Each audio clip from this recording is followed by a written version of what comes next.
नमस्कार, आप देख रहे हैं न्यूज इंडिया। आपके साथ मैं हूं अभिषेक।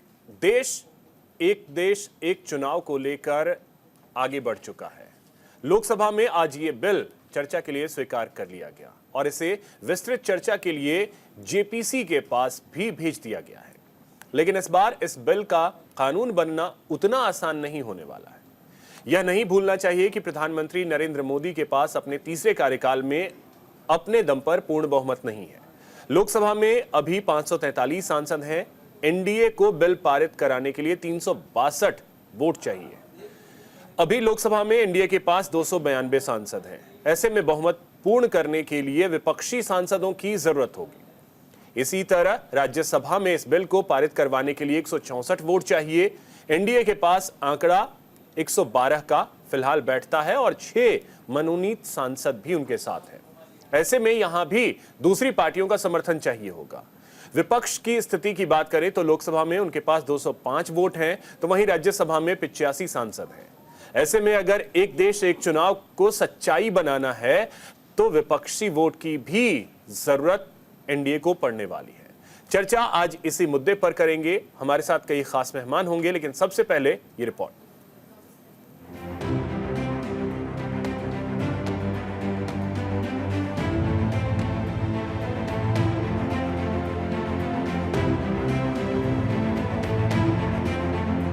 संसद के शीतकालीन सत्र में केंद्रीय कानून मंत्री अर्जुन मेघवाल ने लोकसभा के पटल पर एक देश एक चुनाव के लिए 129वां संविधान संशोधन बिल पेश किया।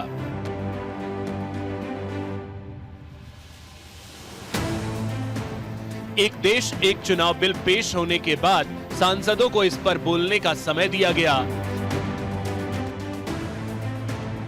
कई पार्टियों की आपत्ति के बाद बिल को दोबारा पेश करने को लेकर वोटिंग हुई। ज्यादा वोट पड़ने के बाद बिल पेश किया गया। अमित शाह ने सदन में कहा कि बिल जब कैबिनेट में आया था तब प्रधानमंत्री नरेंद्र मोदी ने कहा था कि इसे जेपीसी को भेजना चाहिए। कानून मंत्री ऐसा प्रस्ताव कर सकते हैं।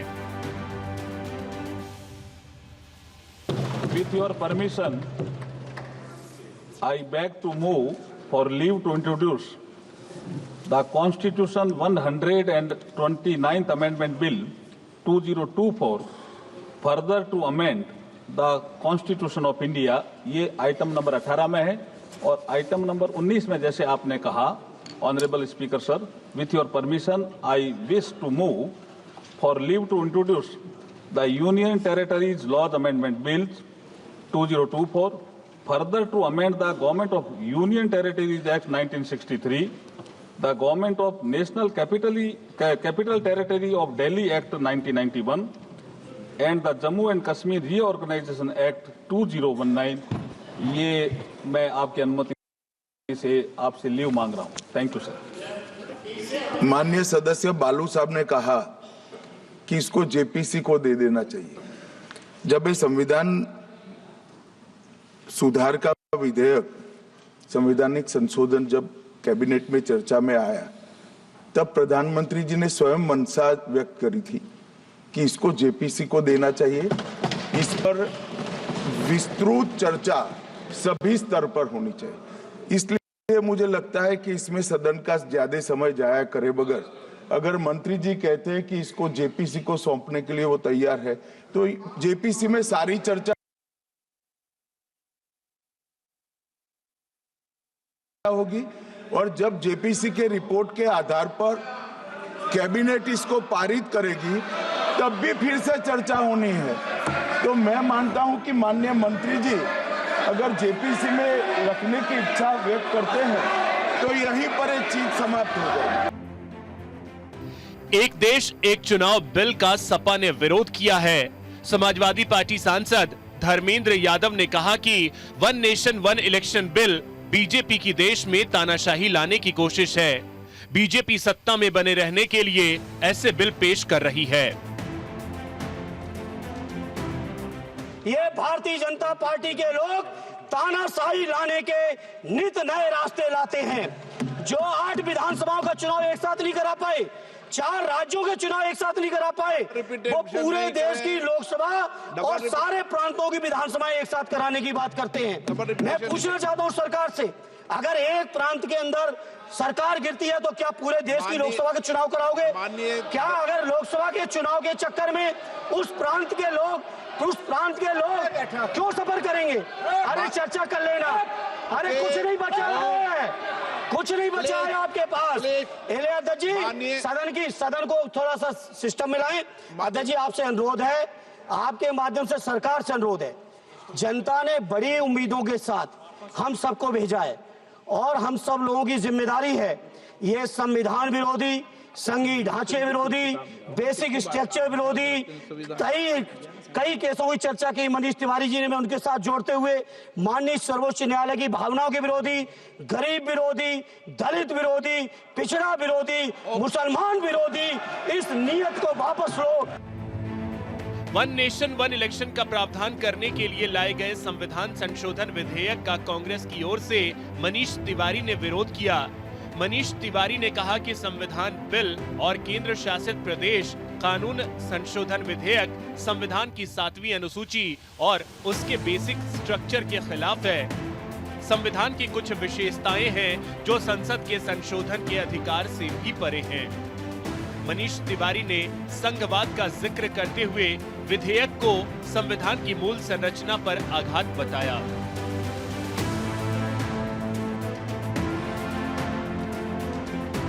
How is it possible under our constitutional scheme that the tenures of the state legislatures can be made subject to the tenure of the national legislature? That is completely an antithesis of the constitutional scheme. There is absolutely no way under the Indian constitutional scheme where the states are separate constituents and equal constituents, the term of the state legislatures can be made subject to the term of the national legislature. And my final point, Mr. Speaker, sir, India is a union of states. Article 1 of the Constitution states that India is a union of states and not vice versa. And so therefore, this excessive centralism, which is sought to be brought into existence by this bill, absolutely militates against the constitutional scheme in its essence, in its entirety, and in its very object. Shiv Sena Uddhav गुट के सांसद अनिल देसाई ने इस bill का विरोध करते हुए कहा कि भारत गणराज्य राज्यों का यूनियन है। यह बिल फेडरलिज्म पर आघात है। AIMIM के असदुद्दीन ओवैसी ने इस बिल को संविधान का उल्लंघन बताते हुए कहा कि यह पार्लियामेंट्री डेमोक्रेसी का उल्लंघन है, फेडरलिज्म का भी उल्लंघन है। यह बिल सीधे प्रेसिडेंशियल स्टाइल डेमोक्रेसी के लिए लाया गया है।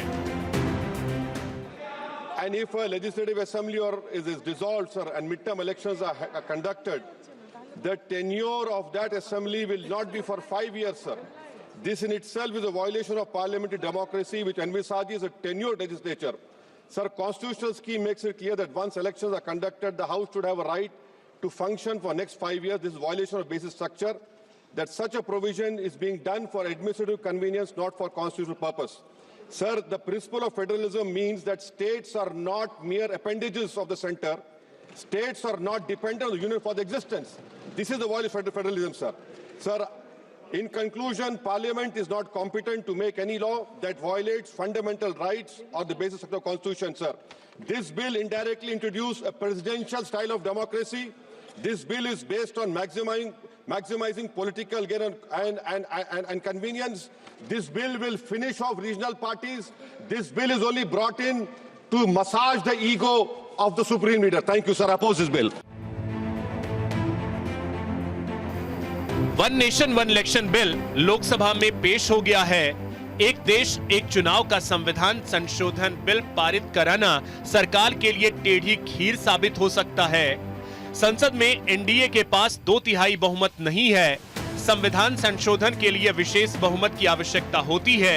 ऐसे में दोनों सदनों में सदस्यों का 2/3 बहुमत होना चाहिए और मतदान में 50% से ज्यादा वोट होने चाहिए, जबकि एनडीए की मुश्किल ये है कि इंडिया गठबंधन के सभी दल एक देश एक चुनाव के खिलाफ हैं। Bureau report, news India. तो चलिए इसी पे चर्चा करेंगे। हमारे साथ कई खास मेहमान हैं। सबसे पहले परिचय करवा दूं, हमारे साथ चंचल कुमार जी जुड़ रहे हैं, प्रवक्ता हैं समाजवादी पार्टी के। चंचल जी बहुत स्वागत। हमारे साथ गौतम सेठ थोड़ी देर में जुड़ेंगे, कांग्रेस के प्रवक्ता। मनीष गुप्ता जी हमारे साथ हैं, राजनीतिक विश्लेषक हैं। मनीष जी बहुत स्वागत आपका। हमारे साथ निवान शर्मा जी जुड़ रहे हैं, प्रवक्ता हैं आम आदमी पार्टी के। निवान जी बहुत स्वागत आपका। हमारे साथ महेश वर्मा जी हैं, नेता हैं बीजेपी के। महेश जी बहुत स्वागत आपका। नाजिम खान जी हमारे साथ हैं, प्रवक्ता हैं पीस पार्टी के। नाजिम जी बहुत स्वागत आपका भी न्यूज इंडिया पर। और चलिए चर्चा की शुरुआत करते हैं। सबसे पहले महेश वर्मा जी आप ही से कमेंट लेंगे। एक देश एक चुनाव की ये परिकल्पना तो है और इतिहास में ऐसा हुआ भी है, लेकिन इस बार दिक्कत ये है कि आप लोगों को जितने सांसदों की जरूरत है, चाहे वो लोकसभा हो या राज्यसभा, दोनों जगह उतने सांसद हैं नहीं। फिर ये कैसे, क्योंकि पूरा का पूरा विपक्ष इसके खिलाफ है। नहीं, आज जो संख्या बल है विपक्ष का वो तो कहीं दिखाई नहीं दिया। लगभग मैं समझता हूँ 50 से ज़्यादा ऐसे हमारे विपक्षी मित्र हैं जो कि किसी तरह से उनका विरोध प्रकट नहीं हुआ। आज का तो यही मतदान जो हुआ है उससे तो यही जाहिर होता है। अब रही बात कि भाई आपका अपोज करने का अधिकार तो है, लेकिन आपका इस देश में संविधान जो है आपको कर्तव्यों का निर्वहन करना भी सिखाता है। कहता है कि अगर आप इस देश के नागरिक हैं तो आप अपने मौलिक कर्तव्यों की तरफ भी ध्यान दीजिए। कर्तव्य यही है हमारा इस देश के प्रति कि कम से कम संविधान की शपथ लेके झूठ मत बोलिए। प्रधानमंत्री के साथ जब 19 पार्टियों की मीटिंग होती है, उसमें से 16 पार्टियां ऐसी होती हैं जो आज कहीं इसका विरोध कर रही थी, वो उनके आगे कह रही थी कि हम इसके समर्थन में हैं। जब पूरे देश के विधानसभा अध्यक्ष और लोकसभा अध्यक्ष का मीटिंग होती है तो एक स्वर में कहा जाता है कि हम इसके पक्ष में हैं। 1981 में जब श्रीमती गांधी इसका जो है लेकर आती है तो उस समय कहा जाता है ये ठीक है। आज ये तब पुण्य हो जाता है, आज पाप क्यों हो गया?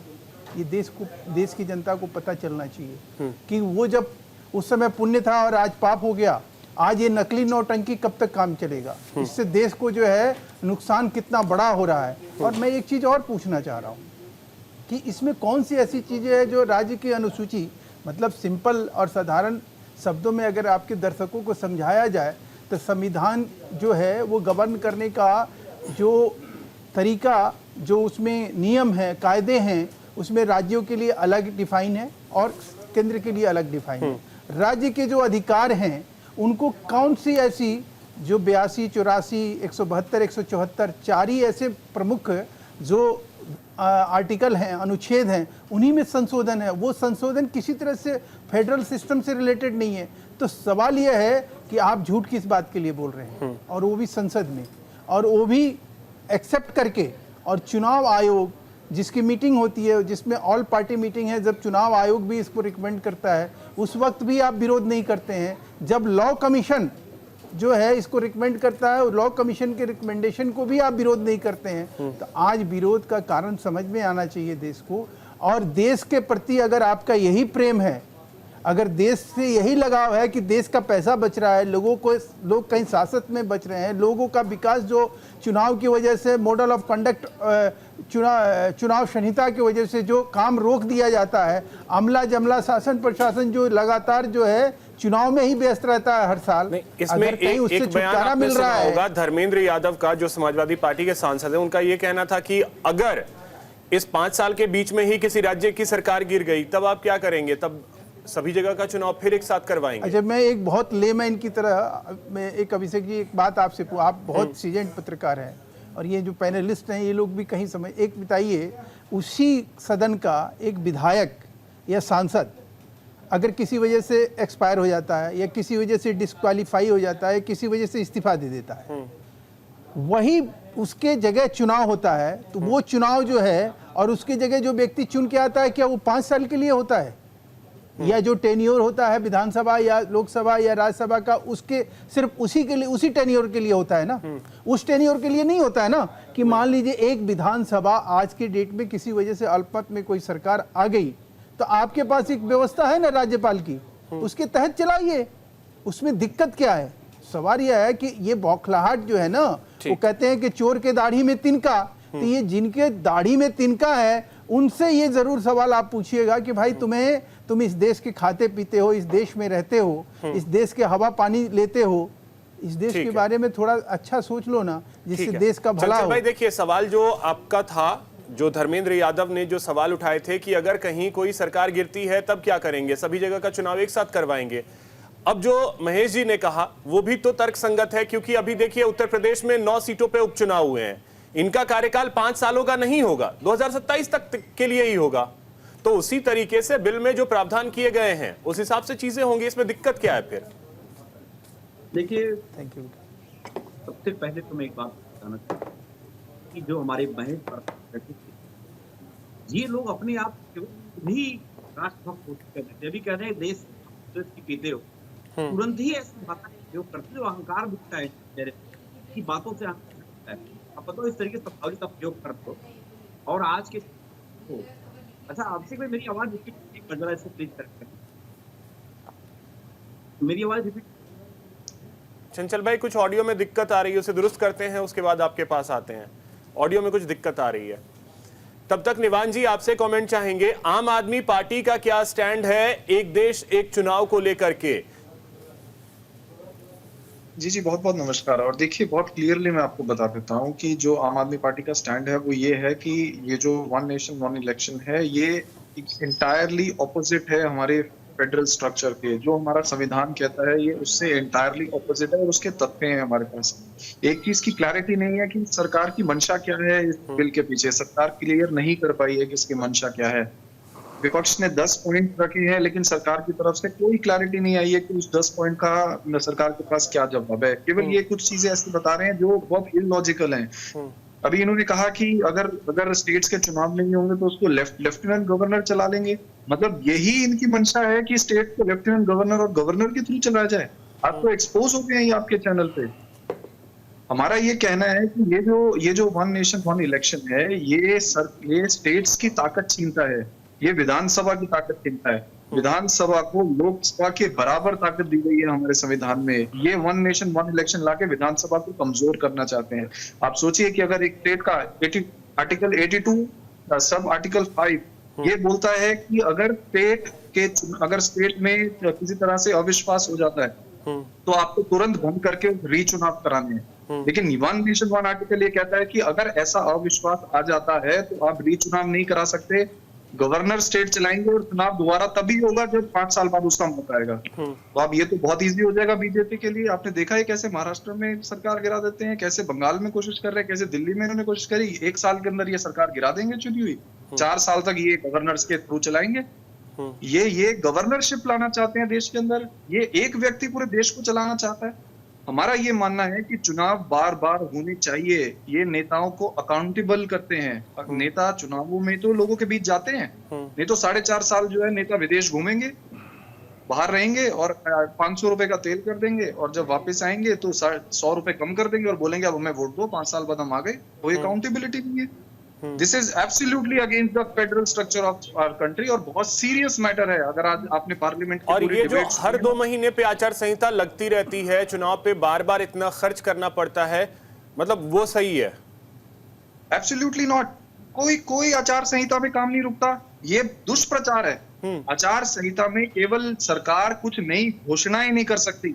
हर काम वैसे ही चलता है जैसा चलता है। और दूसरा बात, आपने खर्चे की बात करी, इसके बाद तो ये कहेंगे कि प्रधानमंत्री चुनने में भी बहुत खर्चा हो रहा है। जनता तो बार बार मुझे चुन रही है, अब इलेक्शन कराने की जरूरत नहीं है, मैं हमेशा के लिए प्रधानमंत्री।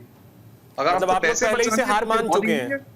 आप लोग पहले ही से हार मान चुके हैं। की बात कर रहा हूँ मैं, इनकी मंशा की बात कर रहा हूँ। ये बोल सकते हैं मंशा की बात तो आप ये भी कह रहे थे कि ये लोग संविधान बदल देंगे। वो बदल तो रहे हैं। देखिए 2 दिन पहले इन्होंने संविधान के लिए, अभी 2 दिन पहले पार्लियामेंट के अंदर इतनी डिस्कशन हुई संविधान पे, अब 2 दिन बाद ही ये अमेंडमेंट ले आए। ऐसे अमेंडमेंट तो होते रहे, कोई पहली बार अमेंडमेंट तो हो नहीं रहा है। अमेंडमेंट तो होते रहे। पार्लियामेंट के पास नहीं, सुनिए, डिफरेंस है। पार्लियामेंट के बाद पास कॉन्स्टिट्यूशन बदलने की ताकत नहीं है। तो ये अमेंडमेंट नहीं हो सकती है जिसके अंदर फेडरल स्ट्रक्चर जो है वो चेंज कर दिया जाए, विधानसभाओं की ताकत को छीन लिया जाए। बहुत डीप डिबेट है ये बीजेपी जो है भ्रमित करने की कोशिश करिए। ये जवाब दे दें कि क्या ये गवर्नर्स के थ्रू चलाना चाहते हैं स्टेट्स को? ठीक है।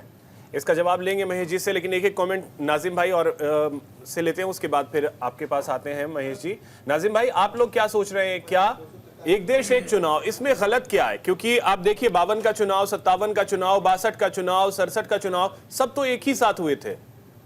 हाँ अभिषेक भाई, देखिए जब बात आती है वन नेशन वन इलेक्शन की, तो देखिए सबसे पहला सवाल हम लोगों के माइंड में आता और जनता के में भी आता कि ये जो चुनाव होगा ये ईवीएम पर होगा या बैलेट पेपर पर होगा। सबसे पहले तो ये बहुत बड़ी बात है। और रही बात ये कि बार बार ये आती है कि इस पर खर्चा बहुत होता है अलग अलग राज्यों में। अब ये बता दीजिए, हमारी मौजूदा सरकार जब आई थी तो क्या कहा था कि देश का काला धन विदेशों में है। तो भाई वो विदेशों में जो हमारे देश का जो मेहनत का पैसा, हमारे अपनी जनता का पैसा, विदेशी लोग उस पर फल फूल रहे हैं। भाई वो पैसा हमारा अभी तक क्यों नहीं आया? और जबकि 100 दिन का टाइम मांगा गया था, तो लगभग आज तो 11 साल होने जा रहे हैं। तो देखिए, जब वन नेशन वन इलेक्शन की बात होती है तो ये बात बड़ी इंपॉर्टेंट है कि देश के अंदर हर राज्य के अलग अलग मुद्दे होते हैं, उन मुद्दों को कहीं ना कहीं खत्म करने का प्रयास करा जा रहा है। और जिस तरीके से अभी कहा गया कि देखिए लोकसभा के अंदर जहां विधानसभा होती है, विधानसभा को कहीं ना कहीं कमजोर करा जा रहा है, और उसी के तहत लोकसभा के अंदर जब ये बात आती है तो फिर बाद में ये कहेंगे कि देखिए खर्चा बहुत हो रहा है भाई देश के अंदर। नहीं, तो ये खर्चा नहीं होना चाहिए। कैसे जो स्टेट की गवर्नमेंट है उनके लिए अलग होगा, उनको सरकार वो अलग चुनेगी, जनता केंद्र की सरकार अलग चुनी जाएगी, स्टेट का अपना काम होगा, केंद्र का अपना काम होगा। इसमें विधानसभा को कमजोर करने वाली जो दलील है वो कैसे, मतलब क्या, कैसे कमजोर किया जाएगा? हाँ वही मैं आपको बता रहा हूँ अभिषेक भाई, मैंने अभी एक बात कही कि हर राज्य के अलग अलग मुद्दे होते हैं। हाँ। जैसे उत्तर प्रदेश के अंदर देख लीजिए, 69,000 उर्दू शिक्षक आज तक बहाली के लिए कितने प्रदर्शन कर रहे हैं, उनकी कोई सुनवाई नहीं हो रही है। और देखिए उसी तरीके से अलग अलग राज्यों में हर किसी के अपने मुद्दे होते हैं, क्योंकि जनता चाहती है कि उनके मुद्दों को यहाँ पर लाया जाए, उनके मुद्दों के ऊपर बात होनी चाहिए और उनको हर चीज की जो सुविधा है वो मिलनी चाहिए, जो उन्होंने अपने प्रतिनिधियों को चुनकर पार्लियामेंट में भेजा या विधानसभा में भेजा। तो देखिए ये बात होती है। लेकिन मैं ये कहता हूं अभिषेक भाई, बार बार ये बात होती है कि जनता का पैसा में बेफिजूल खर्च हो रहा। भाई बेफिजूल कहा, हम तो कहते हैं कि आपने कहा था कि देख लीजिए देश का काला धन विदेशों में, तो आप लेके आ जाइए ताकि हमारी अपनी जनता को वो पैसा मिल सके और देश का स्ट्रक्चर मजबूत हो सके।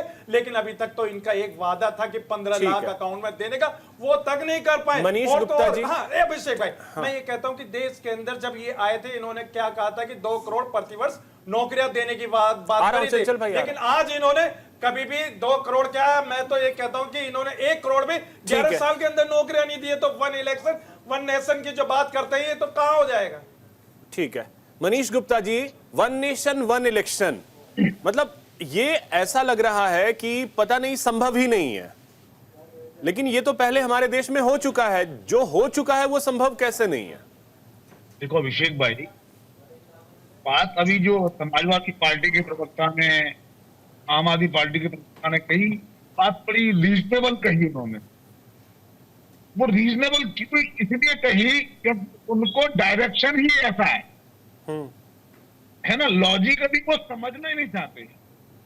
आप ऐसे समझिए जैसे एक फौज है, कोई 50 लोगों की फौज है, वो जा रही है कहीं और वो नॉर्मल चल रहे हैं, कदम ताल से नहीं चल रहे हैं।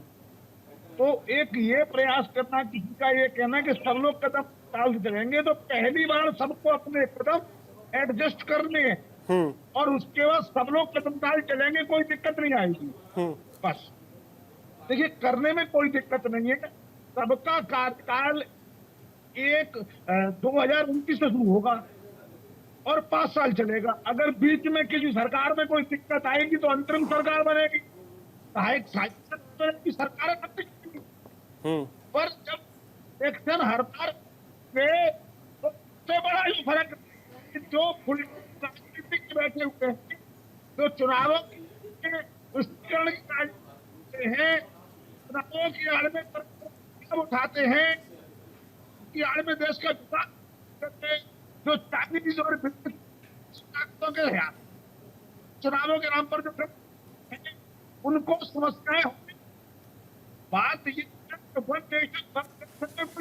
नहीं है, और ठीक है मनीष जी, इसमें दलीलें ये भी दी जा रही हैं कि 82A के तहत राष्ट्रपति के अधिकार बढ़ाए जा रहे हैं, उसके अलावा कुछ अधिकार जो हैं वो चुनाव आयोग के बढ़ाए जा रहे हैं। अब राष्ट्रपति के कौन से अधिकार किस तरीके से बढ़ाए जा रहे हैं उसको भी विस्तार से समझेंगे और साथ ही ये भी समझने की कोशिश करेंगे कि चुनाव आयोग को कौन से अधिकार एक्स्ट्रा दिए जा रहे हैं। वक्त एक छोटे से ब्रेक का है, जल्द लौटते हैं।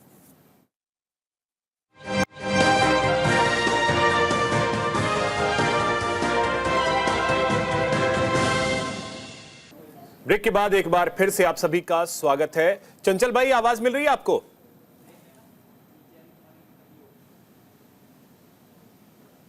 जी अभिषेक भाई, आवाज आ रही है? जी बोलिए। और देखिए, फिर आवाज हुई मेरी आ रही, पता नहीं क्यों आ रही है।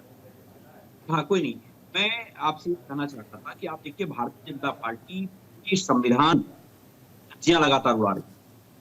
आपने देखा होगा जिस तरीके से अभी 2 दिन पहले डिबेट हुई, उसमें बड़ी बड़ी कस्में, ना जाने क्या क्या बातें हुई, और 2 दिन बाद ही बीजेपी जनता के सामने आ गया।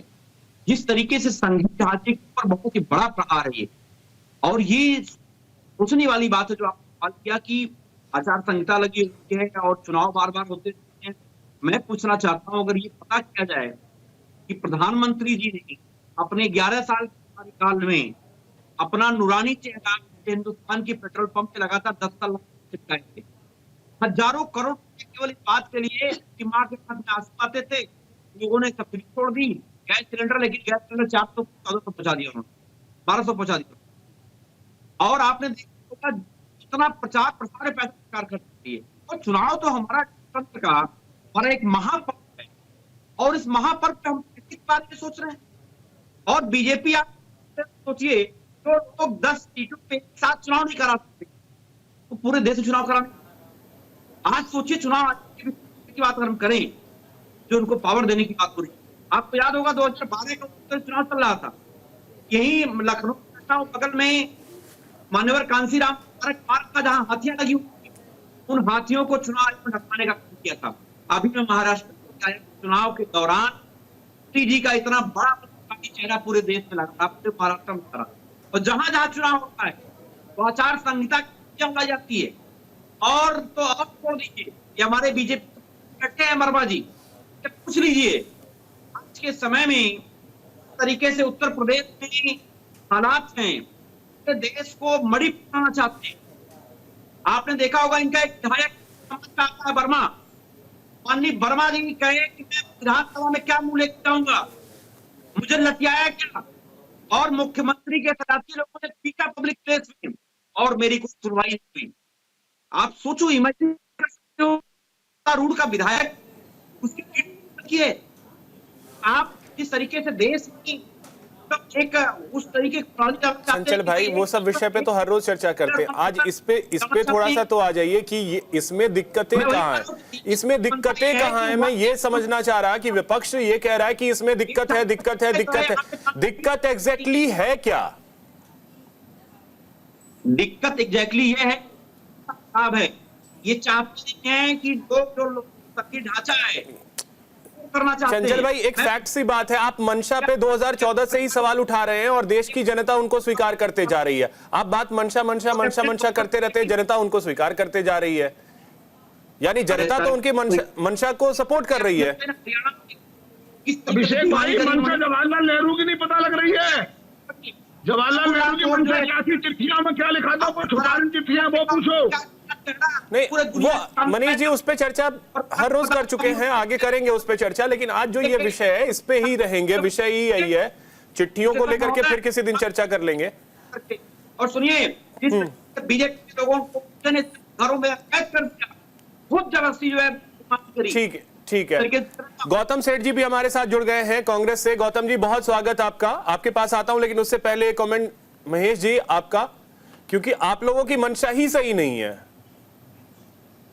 अच्छा, मतलब आप ये मुझे बताइए अभिषेक जी, अभी ये पैनल में ही देख लीजिए, डिस्कशन किस चीज़ का था कि आज 1 नेशन 1 इलेक्शन के ऊपर जो है इसको लागू करने का जो है, अगर कोई नुकसान है देश को तो वो बताएं। ये नुकसान बताने के बजाय एक आदमी ये कह रहा है कि भाई 69,000 उर्दू टीचर बहाल कर दीजिए, इससे जो है इसके ऊपर जो है कोई चर्चा करने की ज़रूरत फिर नहीं होगी। यानी इस अरे देश पर- में लेफ्टिनेंट गवर्नर क्या अधिकार अरे भाई नहीं है लेफ्टिनेंट लोगों को गवर्नर की अपने- बात अपनी बात रखने का? सुनो, और सुन लीजिए, मैं कह रहा हूँ 50,000 संविधान उर्दू शिक्षक संशोधन अगर के नाम बहाल करने पर क्या दिक्कत है? नाजिम भाई और लोग चंचल जिहाद जी, की बात वो- करेंगे। रुक जाइए, महेश जी का रिप्लाई सुन लीजिए, उसके बाद फिर आप रिप्लाई कर लीजिएगा। कैसे काम चलेगा? चंचल भाई, चंचल भाई आप जब बोल रहे थे महेश जी सुन रहे थे। एक बात, दूसरी बात कि अभी जो है हमारे आम आदमी पार्टी के प्रवक्ता ने जो बात कही, श्रीमान अभिषेक जी, मैं आपको बताऊं कि 25 साल दिल्ली में लेफ्टिनेंट गवर्नर का राज रहा, तब किसी के मुंह में बकार नहीं था। उसके बाद मदन लाल लगातार भारतीय जनता पार्टी के संघर्ष के बाद जो है ये, उसके बाद ये कहीं ये यहाँ पे मुख्यमंत्री का पद बना और एनसीटी एक्ट आया और उसके बाद कहीं कांग्रेस की सरकार ने यहाँ इजाज़त दी। मैंने लेफ्टिनेंट गवर्नर की कोई बात नहीं कही, उसमें ये था कि ये जो प्रस्ताव है, जो आज का मुद्दा है, जिसके ऊपर आप अपने दर्शकों को कहीं ये अवेयर करना चाहते हैं, कहीं उनको जागरूक करना चाहते हैं कि देश में अगर वन नेशन वन इलेक्शन अगर कोई कानून आ रहा है तो उसका नुकसान क्या है, फ़ायदा क्या है। अगर फ़ायदे की बात अगर की जाए तो ये सबसे पहले अपनी राजनीतिक फ़ायदे के बारे में सोच रहे हैं। इनके लिए देश कहीं मायने नहीं रखता। ये कह रहे हैं भाई हम तो रीजनल पार्टियाँ जो क्षेत्रीय पार्टी हैं वो तो हम जिंदा इसी बात पे हैं कि भाई किसी ना किसी तरह से हम जोड़ तोड़ एन के एन प्रकार, हम तो ब्लैकमेलर की तरह काम करते हैं। 10 विधायक लाते हैं और किसी के साथ जुड़ जाते हैं और हम कह देते हैं कि देखो हमारी सरकार है और हम वो सरकार चला रहे होते हैं। एक बैसाखी के सहारे सरकार को चलाना, और इनका ये कहना है कि इससे जो है, जैसे आपने एक बड़ा व्यवहारिक और प्रासंगिक सवाल खड़ा किए कि 71 तक यही सिस्टम था तो वो पुण्य था और अब ये जो है पाप कैसे करार दिया गया।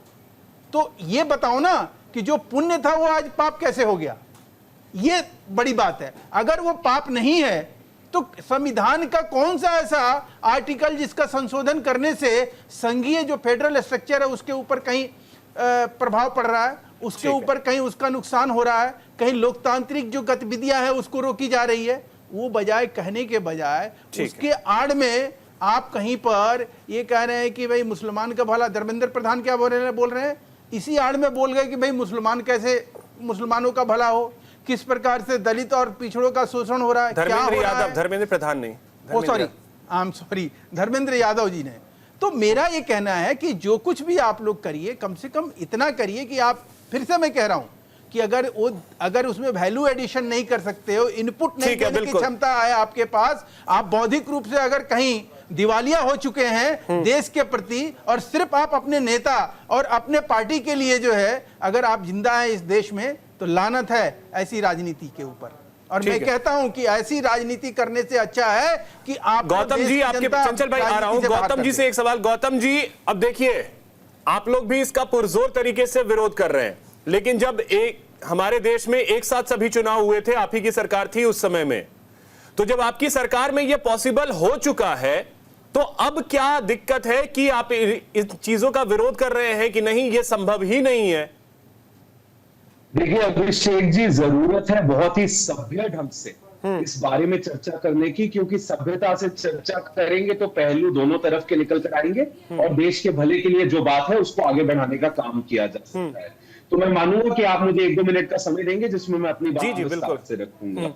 इसमें क्या तकलीफें हैं, मैं उन तकलीफों पर पहले आना चाह रहा हूं। तकलीफें सबसे पहले ये है, इन्होंने कहा कि भाई फेडरल स्ट्रक्चर पर किस तरह हमला हो रहा है। मैं समझाता हूं कि किस तरह हमला हो रहा है।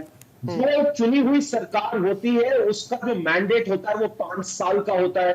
वो वोटर की ताकत है कि उसे 5 साल के लिए सरकार को चुनना है, चाहे वो स्टेट की सरकार हो, सेंटर की सरकार हो, या म्युनिसिपल कॉर्पोरेशन हो, या पंचायती राज के चुनाव हो। यदि आप हर किसी को एक अम्ब्रेला के नीचे, एक इलेक्टोरल सिस्टम के नीचे लेकर आ रहे हैं, तो मैं जानना चाहता हूं कि संविधान ने इस देश के ना प्रधानमंत्री को, ना राष्ट्रपति को, ना किसी कोर्ट को ऐसी कोई ताकत दी है कि वो देश की चुनी हुई 5 साल की कोई भी सरकार, चाहे वो प्रांत की हो, चाहे वो कॉर्पोरेशन की हो, जो लोगों के मत से बनी हुई सरकार है,